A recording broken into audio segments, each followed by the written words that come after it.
Hi everybody, it's Lisa from Lisa's Paper Passion. I wanted to do a quick tutorial on a mini paper bag, which actually is not made out of like thin paper. It's more, paper, designer paper that you want to make it out of. And I'm not sure if there's other videos out there. There's probably are, but this is one that I kind of came up with and wanted to share with all of you. And my inspiration from this came from this little bag. This is a Mexican grill that's, they have some locations in Southern California and they have really good food. And this particular little bag was full of chips that my son ordered when he ordered his kids' meal. So it's just a really cute size. And I thought, how cute would it be to make, my own bags like this for gifts or paper bag minis or, whatever you want to make it for. And this is what I came up with. And I just put a little piece of Velcro on top to keep it together, and just did a quick one, just to kind of confirm my measurements. So I'm going to put this back in here and show you. You're going to need paper that's at least 8 by 11. That's the size of the paper that we're going to need. This is kind of my mock-up version, and it's ugly, but this is what I used. So your paper needs to be 8 by 11, and then so I already have my Prima paper cut, and then you're going to put it on your scoreboard. And let me lift up the camera a little bit so you can see. So we're going to want to score. It's really, really simple. And let me find my scoring tool. We're going to score at 1 inch,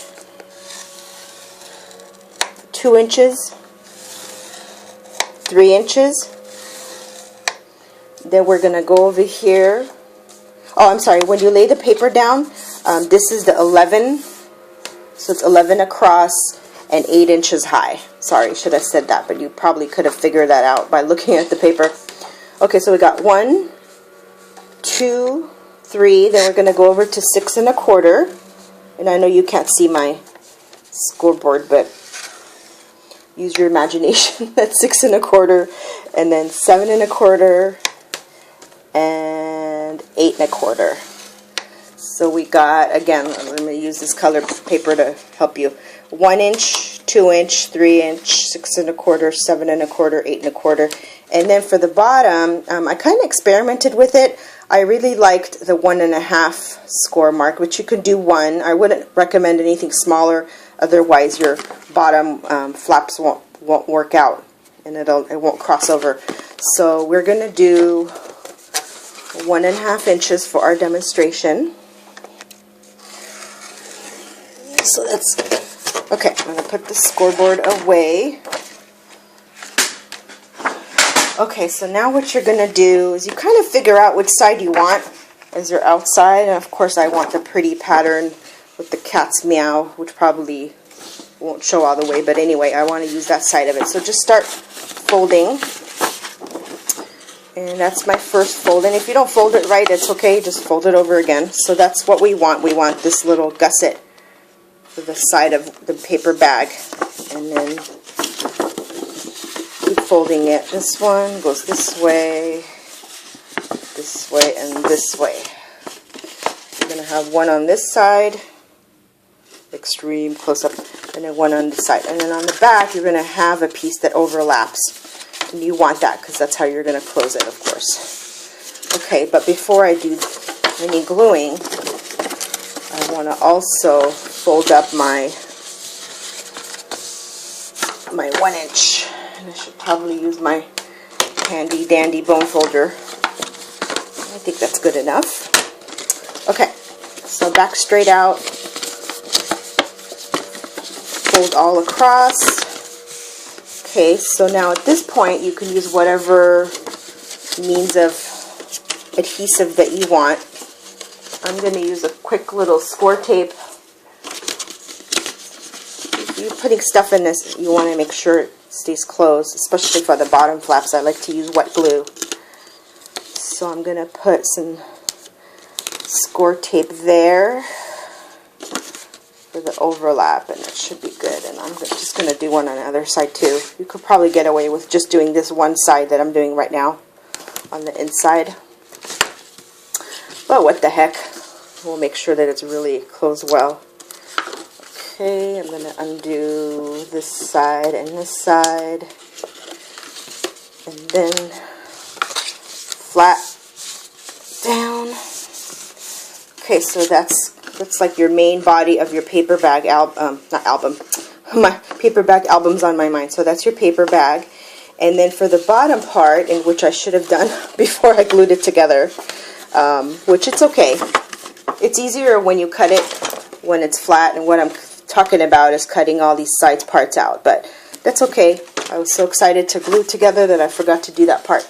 So we're just going to do it here. So I'm going to cut here, here, flip it to the other side. I'm just cutting up to the score line. See, my score line's right here. I hope you could see. I'm just cutting up to there. I don't want to cut beyond that because that's my body of my paper bag. Okay, so see, you already see this forming the bottom. But in order to make it clean, I'm just going to do a little trim, just a tiny little piece. It's okay if yours is not so tiny, as long as you cut away part of the bottom. That way it kind of folds up nicely and doesn't butt across. And I hope I'm not doing this too fast. And again, it would have been ideal if I had cut it before I glued it together. But either way, that's okay. Not the end of the world. See? Okay, now this part, the way I do it, is I like this bigger flaps to show on the bottom, just like this one. So what I did with the first one, I'm kind of trying to figure out which flap I like on top. And I think I like the ones with words. So what I'm going to do is I'm going to use a little wet glue. Not a huge amount, because you don't want glue coming out everywhere. I like to use this Scotch Quick Dry. I'm going to put a little dab here and a little dab here. And then, oops, I wanted that to be on this side. Oh well. I'm going to put a little bit just on the outside part here. That's good enough. Okay, then what I'm going to do is just lay the flap down and hold it down. And you can go in, I'm going in with my hand and just kind of making sure that I'm getting the bottom. See, if you put too much, it'll kind of spill out. So I'm just pressing down with my hand and just making sure like the flaps are straight on the bottom. And you can just kind of let that hang out by itself for a few minutes. It dries pretty fast. I used to not like to use wet glue because it warped, but then I discovered that every project kind of calls for its own glue. So let that dry a little bit. I'm going to pause this video to let this dry before I do anything else. Okay, I'm back, and I used my heat gun to dry this bottom part. So that's what my bag looks like so far. Now, at any point, before you put this together, depending on what you're going to do with this top part, you can use an edge punch to punch these edges out. It looks really neat when you... Here, let's do it on a sample. Let's see how neat it looks. Let's see, which edge punch do I want to use? Here, let me use my Martha Stewart Sunburst one. Okay, so say we're going to punch all these out. We all know how to use this. I really like the Martha Stewart edge punches. I know that Martha's been kind of in the news lately for talking smack about bloggers, but I haven't bought anything since that incident.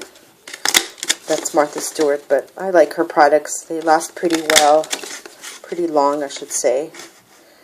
Okay, so say this is the top edge of my...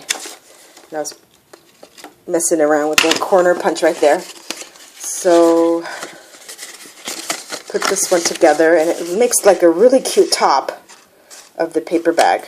So you could use different things and do different stuff. You could make it taller if you want to. I just made mine 8-inch because I really like that chips bag. And it's a really cute little size. And it's fun to make your own with your own paper. So anyway, meanwhile, ours has been hanging out. Now, at this point, you can either leave it like this. I just put a little closure on mine. Let me put this camera up a little bit. I just put a little closure on mine and sealed it, like right here. Or you can fold it over, like here. See, there's a crease. There's really no need to fold it unless you're using as a, paper bag album. And if you are folding it, then you would just basically squeeze this part down. Here, let's do it together. And then just fold it over. And see, then it just becomes like a regular paper bag. But like I said, if you're not, if you're not needing to use it as a folded bag, excuse me. I was trying to hold it and I couldn't try it. I couldn't hold it anymore. Then, you don't need to fold it. There's really no purpose in folding it. But anyway, so hope you like this tutorial on my mini bag. And like I said, there's probably millions of tutorials out there, but this is mine based on my chips bag that I bought. Hope you had fun watching it and make some yourself. They're really cute, especially since Christmas is coming up. Really cute treat bags for teachers or anybody in your life. Thank you very much for watching and have a wonderful weekend.